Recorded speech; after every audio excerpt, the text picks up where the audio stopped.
甜吧？酸死了。嗯？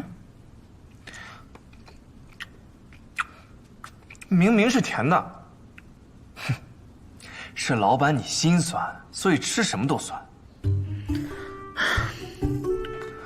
给我讲讲呗，你跟老陆是怎么认识的？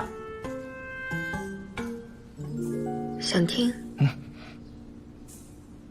？20两。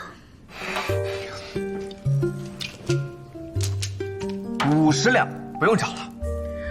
我说的是黄金。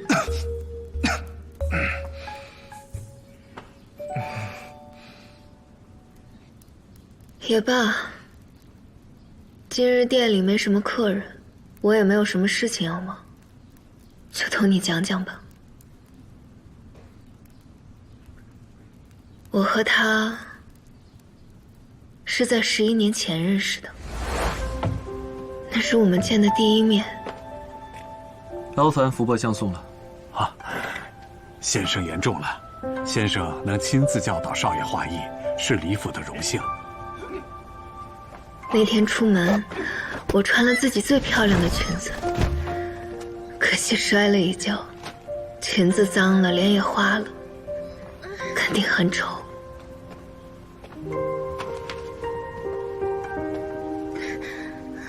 没事吧？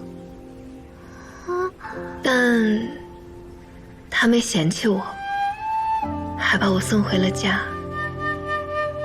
后来我才知道，他就是我新搬来的邻居。他是个画师，技艺精湛。我听人说他很有学问，不是一般人物。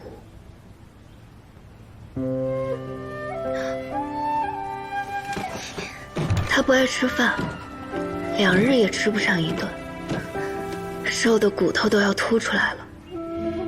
我见了，便时常去给他送些吃的。但时间久了，渐渐的，也就歇了对他的那份心思，不常去见他了。这就对了。可过了半年。 有一桩天大的祸事落在了镖局身上。镖局做的是生意往来，给官府交些税租自然合理。但那一年要交的税额却出奇的高。我爹说，那叫不朽税。上位者想要长生不老，自然得要投入些资源。 但这些资源却要从我们百姓的手里抢。刚开始，不朽税只在东乡那边收取，许是消耗的太大，不得不扩大税收范围，而我们镖局便被纳入其中。我爹为了生计，便打算举家搬回老家，可他们却不肯放过我们。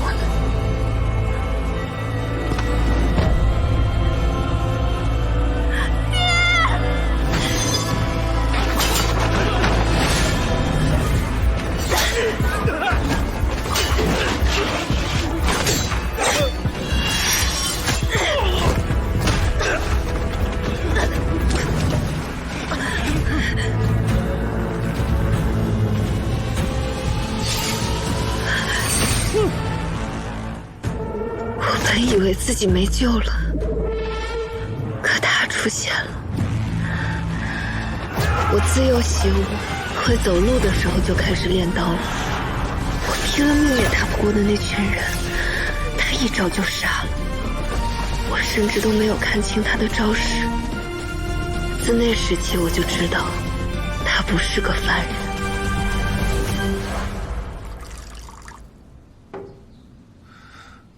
再后来呢？后来，他就走了，再也没有回来过。那些蒙面人死了，可我知道，我的仇家还在，就是我们那儿的县令。他贪了税银，填不上窟窿，便想用百姓的家资去填，于是装作盗匪，抢夺财货。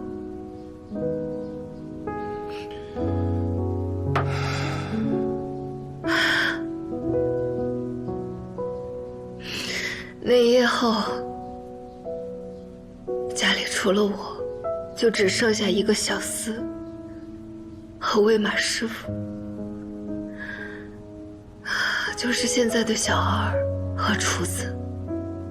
我们怕仇家再找回来，便也就离开了。然后，我们找了一个僻静的山坳，潜心练武。这一练就是5年。5年后，我们练成归来，找到了仇家，报了仇，就彻底离开了。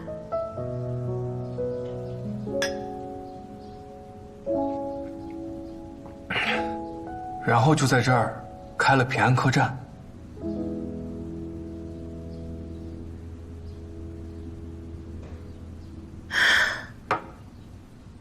总得谋生不是？我其实没有想过再见到他。我知道他不是普通人，他可能是修行者，也可能是有狐族的仙人，或者是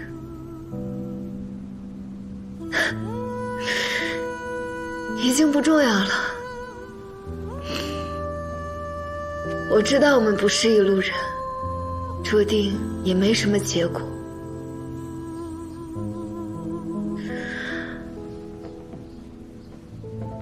房里的这个姑娘，是他的心上人吧？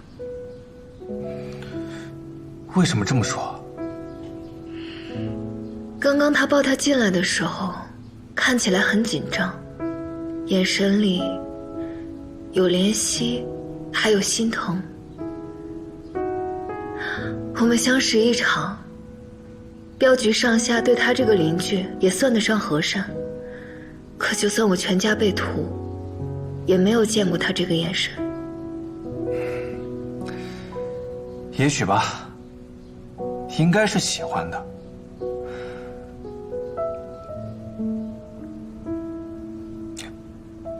唉，可惜啊，也注定没什么结果。